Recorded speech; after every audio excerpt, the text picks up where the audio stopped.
ஆக்ராவின் சுல்தானுக்கு ஆமீர் ராஜாவின் வணக்கங்கள். தங்களுக்கும் எனது வணக்கம்.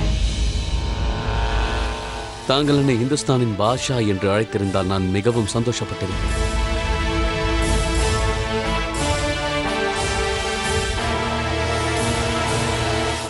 சுத்தை கான் என்னிடம் கூறினார், தாங்கள் என்னிடம் ஏதோ முக்கியமான விஷயம் பேச வேண்டுமாமே. ஆம், போர் ஒப்பந்தம் என்பது ஒரு முறைதான் போடுவார்கள். மாதந்தோறும் அது மாறிக்கொண்டிருக்காது. தங்களுடைய ஷெரீஃபுதீன் எனது மகன்கள் ஜெகநாத், கங்கார் சிங், ராஜசிங் ஆகிய மூவரையும் கொன்று விடுவேன் என்று சதா மிரட்டிக் கொண்டே இருக்கிறான் ஜலால்.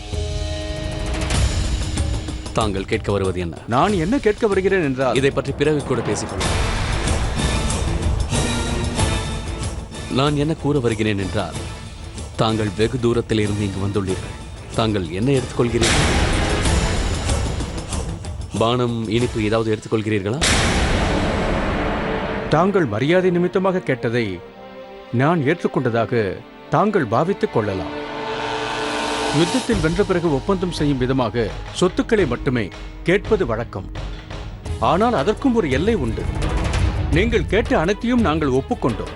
அதனால் எனது மகன்களையும் சேனைகளையும் தாங்கள் விடுவிக்க வேண்டும். இப்பொழுது தெளிவாக ஒன்று கூறுகிறேன் கேள்வி. ஆமீரில் நீங்கள் வாழும் காலம் வரை ஆமீரின் மீதும் அங்கிருக்கும் மாஸ்திகள் மீதும் அங்கிருக்கும் அனைத்தும் தங்களுக்கே சொந்தம். ஆனால் ஆமீரை வென்ற பிறகு அனைத்தும் வென்றவருக்கே சொந்தமாகும். என்ன, சரிதானே? ஏதோ ஒரு சிறு போரில் தாங்கள் வெற்றியடைந்து விட்டதால் ஆமீர் தங்களுடையதாகிவிடுமா?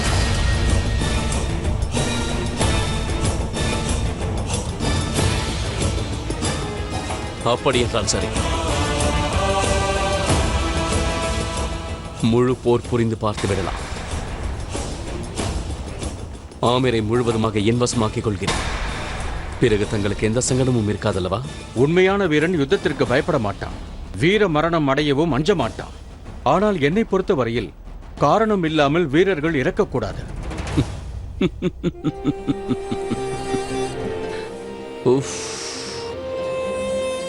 அப்படியென்றால் தாங்கள் ஆமீருக்கு கப்பம் கட்டவும் இஷ்டப்படவில்லை. அவ்வாறே இறுதியாக ஒரு பெரிய போர் புரியவும் தயாராக இல்லை அல்லவா?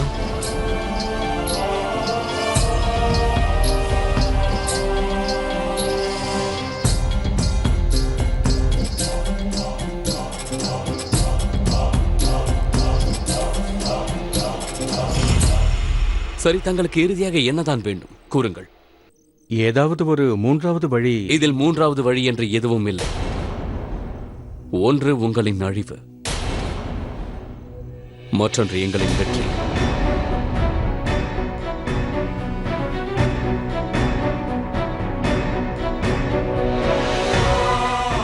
இடையூறுக்கு மன்னிக்க வேண்டும் ஹுசூர்.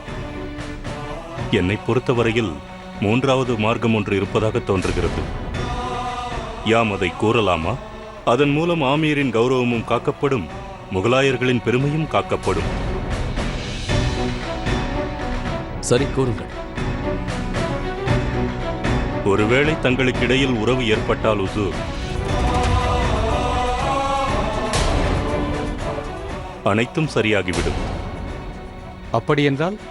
அப்படியென்றால் ராஜா அவர்களே, தங்களின் மூத்த மகள் ஜோதாவின் நிக்கா ஷஹன்ஷாவுடன் நடந்தால் போதும்.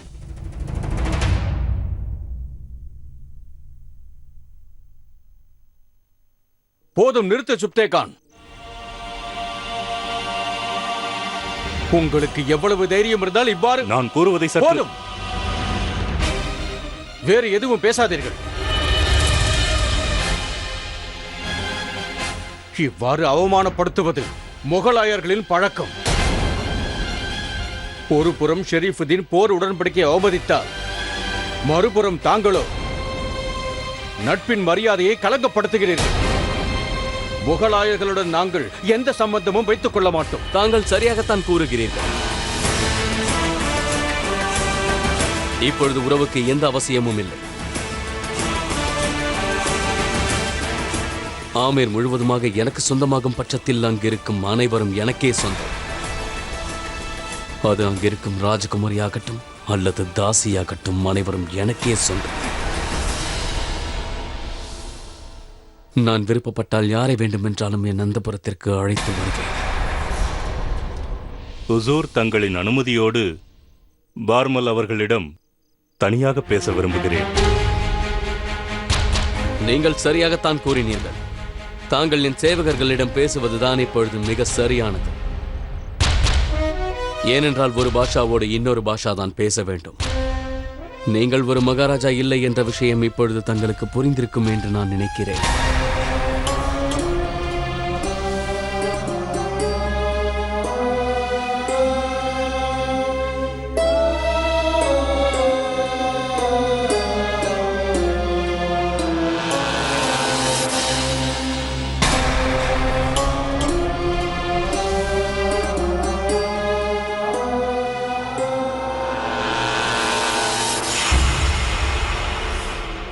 தங்களிடம் வேறு மார்க்கம் இருப்பதாக எனக்கு தெரியவில்லை. ஒன்று முகலாயர்களுடன் மீண்டும் யுத்தம் செய்ய வேண்டும், அல்லது தற்பொழுதுள்ள சூழ்நிலைக்கு தாங்கள் தலைவணங்கியாக வேண்டும். போர் புரிய நினைத்தால் ஆமீர் முழுவதுமாக தரைமட்டமாகிவிடும். இரண்டாவது மார்க்கத்திலும் ஆமீர் சிறிது சிறிதாக அதே நிலையைத்தான் அடையும். அதனால்தான் நான் தங்களிடம் மூன்றாவது மார்க்கத்தை கூறினேன். இது மரணத்தை விட மோசமான வழி சுப்தேக்கா. நான் எனது அன்பு மகளை முகலாயர்களுக்கு மாட்டேன். ஆமீர் அழிந்தால் அழிந்து போகட்டும். நான் அவர்கள் ஒப்பந்தத்திற்கு உடன்படிய மாட்டேன். ராஜபுத்திர குடும்பங்களுக்கு மத்தியில் நான் தலை குனிவதா? ஒரு காலம் முடியாது. பலவீனமானவர்களே தலை குனிய வேண்டும். ஆனால் இந்து தேசத்தின் ஷாயின்ஷாவே தங்களின் மாப்பிள்ளையாகிவிட்டால் தங்களை யார் எதிர்க்க முடியும்? முடியாது. அதோடு ஆமீர் இன்னும் சிறப்படையும், ஒப்பற்ற சக்தியோடு விளங்கும். ஜோதாவை பற்றி கூற வேண்டுமென்றால், ஜோதா தற்சமயம் ஒரு சின்ன அரசருடைய ராஜகுமாரி மட்டுமே. இது நடந்தால் முகலாய ராஜ்யத்தின் மகாராணி ஆகிவிடுவாள். அதன் பிறகு சரித்திரத்திற்கு நான் என்ன பதில் கூறுவேன்? எனது உயிரை காப்பாற்றிக் கொள்ள முகலாயர்களுக்கு சொந்த மகளை கொடுத்ததாக அல்லவா எழுதுவார்கள்? ஒருமுறை தங்களது மகள் ஜோதா முகலாய சாம்ராஜ்யத்திற்கு மகாராணி ஆகிவிட்டால் பிறகு ஆமீருக்கு சரித்திரத்தில் சிறப்பான இடம் கிடைக்கும். மிக உயர்வாக பேசப்படும். முகலாயர்களுடன் நட்புறவு கொள்வது புனிதமான ஒரு களங்கமில்லாத உறவு. ஷெஹன்ஷாவுடன் நட்புறவு கொள்ள தயாராக இருக்கும் தாங்கள் ஏன் பந்தத்தை உருவாக்க நீ தயங்குகிறீர்கள்? என்ன வேண்டுமானாலும் கூற சுப்தேகான். நான் ராஜா என்பதை விட ஒரு ராஜபுத்திர வம்சத்தை சார்ந்தவன். நான் ராஜபுத்திர வம்சத்திற்கு களங்கத்தை ஏற்படுத்த மாட்டேன். அம்மா தாயே பவானி, எனக்கு ஏன் இப்படி ஒரு மோசமான நிலை? புது புது பிரச்சனைகள் வந்தால்தான் புது புது தீர்வுகள் கிடைக்கும் ராஜா அவர்களே. ஒரு அரசராக மட்டும் சிந்திக்காமல் ஒரு தந்தையாகவும் சிந்தித்துப் பாருங்கள். நீங்கள் தீவிரமாக யோசித்தால் தீர்வு தானாக கிடைத்துவிடும்.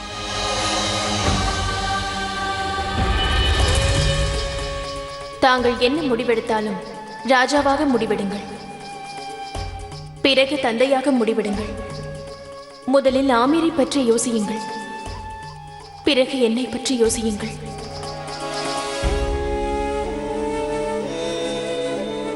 என்னை பொறுத்தவரையில் ஷெஹன்ஷா சரியாகத்தான் கூறியுள்ளார். நிக்காவிற்கெல்லாம் அவசியமில்லை. ஆமீரோ இப்போது தங்களது கையில். தாங்கள் யார் மீது விருப்பப்பட்டாலும் அந்த புறத்தில் வைத்துக் கொள்ளலாம். ஹுசூர், போரில் நாம் பார்மலை தோற்கடித்து விட்டோம். தேவையில்லாமல் அவரது மகளை திருமணம் செய்து எதற்கு அவருக்கு கருணை காட்ட வேண்டும்?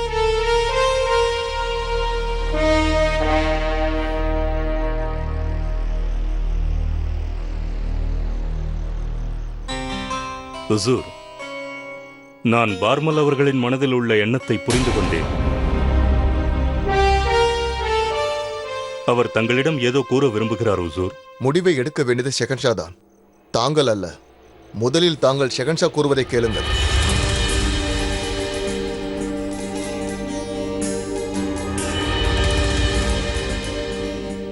இந்த விஷயத்தை பற்றி இப்பொழுது மந்திரிகளுடன் பேசிக் கொண்டிருந்தேன். நான் இது போன்ற உறவை ஏற்படுத்திக் கொள்வது சரியா தவறா என்ற விவாதம் நடைபெற்றுக் கொண்டிருந்தது. ஆனால் நான் முடிவு செய்துவிட்டேன். ஜோதாவை நிக்கா செய்து கொள்ளும் முடிவு தவறென்று.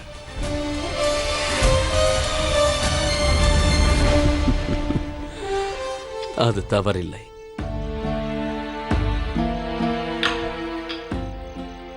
இந்த உறவை நான் அங்கீகரிக்கிறேன். தங்களது முடிவென்ன? நானும் அதை ஏற்றுக்கொள்கிறேன். ஆனால் பவானி அம்மாவிற்கு தெரியும், இது பயத்தினால் எடுத்த முடிவல்ல. இது ஆமீரையும் ஆமீரின் பிரஜைகளையும் காப்பாற்றுவதற்காக எடுத்த முடிவு.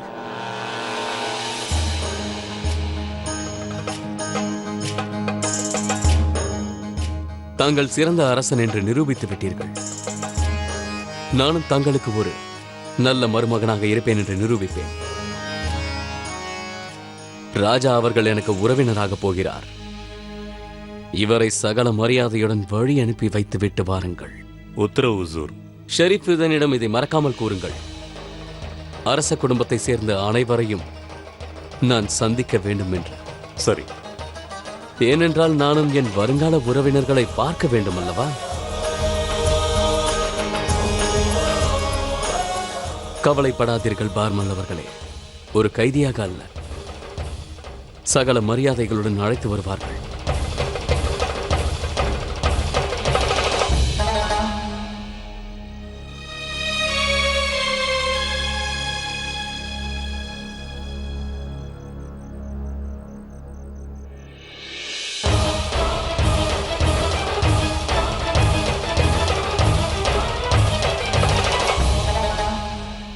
இனி ஆமீரின் அரச குடும்பமும் சேனைகளும் பாதுகாப்பாக இருப்பார்கள். தாங்கள் தங்கள் கடமையை சிறப்பாக நிறைவேற்றியிருக்கிறீர்கள். அரசனாக எனது கடமையை நிறைவேற்றியிருக்கிறேன். ஆனால் ஒரு தந்தையாக எனது மகள் ஜோதாவை எவ்வாறு சந்திக்கப் போகிறேனோ தெரியவில்லை. அவள் முகத்தில் எவ்வாறு விழிப்பேன்? அவளிடம் எவ்வாறு கூறுவேன்? எந்த ஜலாலை அவள் அதிகமாக வெறுக்கிறாளோ அவருடன் திருமணம் நிச்சயிக்கப்பட்டதை எவ்வாறு கூறுவேன்? ஆமீரை காப்பாற்றிய தாங்கள் உண்மையில் ஜோதாவையும் காப்பாற்றியிருக்கிறீர்கள். ஆமீரை நினைத்து மட்டும் நான் ஆலோசனை கூறவில்லை, ஜோதாவின் நலனுக்காகவும் தான் கூறினேன். ஷரீஃபுதீனின் எண்ணங்கள் சரியாக தோன்றவில்லை.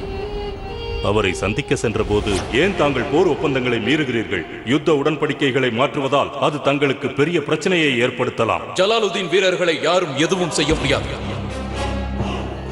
அதோடு சுத்தைக்கா ஆமீரின் அந்த ஒப்பற்ற பொக்கிஷத்தை இதுவரை நான் தொடவே இல்லையே. ஜோதா ஷரீஃபுதீன் ஜோதா மீது கண் வைத்துள்ளார். ஆனால் இப்பொழுது அவரால் ஒன்றும் செய்ய இயலாது. ஏனென்றால் ஷஹன்ஷாவே ஜோதாவை திருமணம் செய்து கொள்ளப் போகிறார். இடையூறுக்கு மன்னிக்க வேண்டும் அரசே.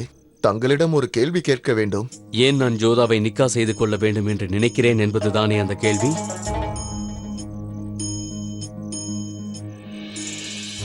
இதற்கு காரணங்கள் 1, 2 அல்ல, நிறைய இருக்கின்றன. முதல் காரணம், நான் ஜோதாவை கட்டாயப்படுத்தி அந்த புறத்தில் வைத்திருந்தால் ராஜபுத்திரர்களின் பார்வையில் நான் இன்னும் கெட்டவனாகி இருப்பேன். பிறகு அந்த இனத்தை சேர்ந்த அனைவரும் என்னை எதிரியாகவே பார்ப்பார்கள். நான் மட்டும் அவளை நிக்கா செய்து கொண்டால் அவர்கள் அனைவரும் என்னை தலையில் தூக்கி வைத்து கொண்டாடுவார்கள். இரண்டாவது காரணம், ஒரு ஷஹன்ஷாவாக என்னுடைய பொறுப்பு என்னவென்றால் என்னுடைய செயல் எப்பொழுதுமே லாபத்தை ஈட்டுத் தர வேண்டும். அந்த ராஜபுத்திரர்களோடு நட்புறவு வைத்துக் கொண்டால் பிறகு நான் நினைத்தது அனைத்தும் சுலபமாக கைகூடும். மூன்றாவது காரணம், அவர்கள் போர் புரிந்து வீர மரணம் அடைய விரும்புவார்கள். இந்த நிக்கா மட்டும் நடந்துவிட்டால் முகலாய படைகளில் இன்னும் வீரம் நிறைந்த போர் வீரர்கள் நிறைந்து விடுவார்கள். இவர்கள் என்னை எதிர்த்து போராடுவதை விட சிறந்தது எதுவென்றால் எனக்காக போராடுவது. சுபானல்லா, சுபானல்லா. தங்களுக்கு கான்பாபா கற்றுக் கொடுத்த வித்தையில் தாங்கள் நன்றாக தேர்ச்சி பெற்று விட்டீர்கள் அரசே. எங்களுக்கு நம்பிக்கை வந்துவிட்டது. தாங்கள் எவ்வளவோ யோசித்த பிறகுதான் இந்த முடிவை எடுத்திருப்பீர்கள் என்று. தாங்கள் ஒரு தொலைநோக்கு பார்வை கொண்ட மாமன்னர். முகலாய படைகளில் இன்னும் வீரம் நிறைந்த போர் வீரர்கள் நிறைந்து விடுவார்கள். இவர்கள் என்னை எதிர்த்து போராடுவதை விட சிறந்தது எதுவென்றால் எனக்காக போராடுவது. சுபானல்லா, சுபானல்லா. தங்களுக்கு கான்பாபா கற்றுக் கொடுத்த வித்தையில் தாங்கள் நன்றாக தேர்ச்சி பெற்று விட்டீர்கள் அரசே. எங்களுக்கு நம்பிக்கை வந்துவிட்டது. தாங்கள் எவ்வளவோ யோசித்த பிறகுதான் இந்த முடிவை எடுத்திருப்பீர்கள் என்று. தாங்கள் ஒரு தொலைநோக்கு பார்வை கொண்ட மாமன்னர்.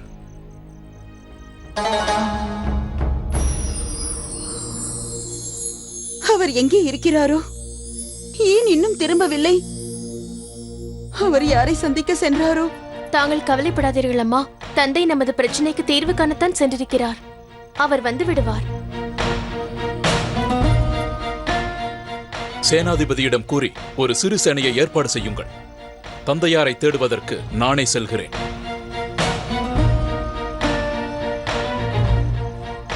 நானும் தங்களுடனே வருகிறேன். தம்பி மான்சிங், நீ இன்னும் சிறியவன்தான். சேனைகளோடு செல்லும் அளவிற்கு உனக்கு வயது வரவில்லை. அத்தை அவர்களே, வீரத்திற்கும் வயதிற்கும் சம்பந்தமில்லை என்று கூறுவார்கள். ஒரு வீரனுக்கு தைரியம்தான் அவசியம். அது என்னிடம் அதிகமாக உள்ளது. ஆமீரின் மகாராஜா, ராஜபுத்திரர்களின் ஒளி விளக்கு மகாராஜா பார்மல் அவர்கள் வந்து கொண்டிருக்கிறார். தந்தை வருகின்றார். தந்தை வந்து விடுவார் என்று நான் கூறினேன் அல்லவா அம்மா? அவரோடு என் 3 சகோதரர்களும் வந்து விடுவார்கள்.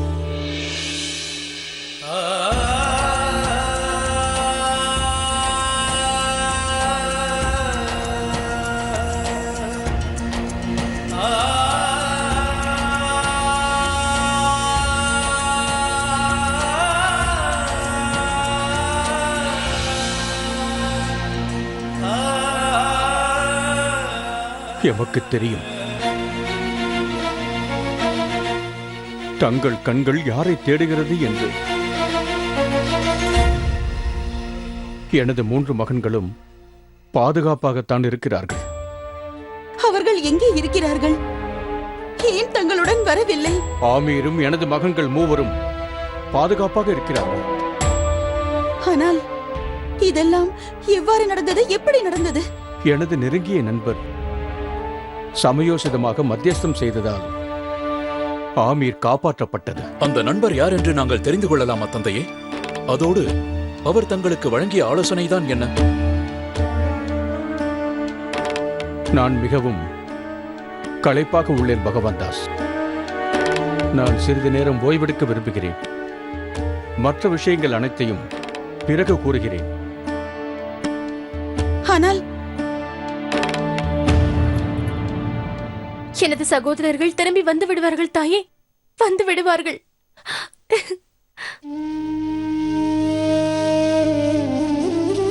நிஜமா ஜோதா? உன் சகோதரர்கள்? ஆமாம் அண்ணி அவர்களே, எனது சகோதரர்கள் திரும்பி வரப்போகிறார்கள். தந்தை அனைத்தையும் பார்த்துக் கொள்வார் என்று கூறினேன் அல்லவா? ஆனால் ஜோதா, முகலாயர்கள் பணத்தையோ பொருளையோ வாங்கிக் கொள்ளாமல் எதையும் கொடுக்க மாட்டார்களாமே. உன் அண்ணன்களை விடுவிப்பதற்காக நிச்சயம் ஒரு தொகையை உன் தந்தையிடம் வாங்கியிருப்பார்கள். அவர்கள் பணயமாக என்ன விலை கேட்டிருந்தாலும் என் சகோதரர்களையும் ஆமீரையும் விட அது ஒன்றும் பெரியதாக இருக்காது.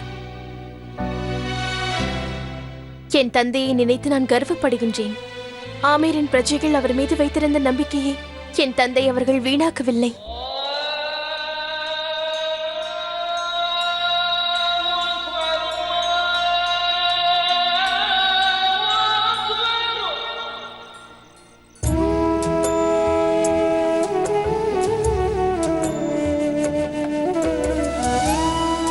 தங்களுடைய லீலையை யசோதாவாலேயே தாங்கிக் கொள்ள முடியவில்லை. நானோ சாதாரண பெண்தானே. நன்றி கிருஷ்ணா. எப்பொழுதும் உன் கருணையை எங்கள் மீது பொழிந்து கொண்டே இரு. அந்த அல்லாவின் கருணை தங்கள் மீது எப்போதும் இருக்கும் ஷஹின்ஷா. மாற வேண்டிய தருணம் வந்துவிட்டது. இனிமேல் உங்களுடைய புகழ் இந்த ஆக்ராவில் மட்டுமல்ல, இந்தியா முழுவதும் பரவ இருக்கிறது. வீராதி வீரர்களின் சிரசை போன்று ஆமீரின் பிரதிஷ்டை என்றும் கவிழக்கூடாது. ஆமீரை யார் பார்த்தாலும் அவர்களுக்கு பெருமையாகத்தான் தெரிய வேண்டும். இந்துஸ்தான் முழுவதும் என் பார்வை படர்ந்து இருக்கிறது பாபா.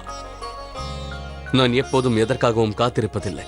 எனது விதியை நானே எழுதிக் கொள்வேன். அதேபோல் இந்துஸ்தான் முழுவதும் என் பெயரை பரவச் செய்வேன்.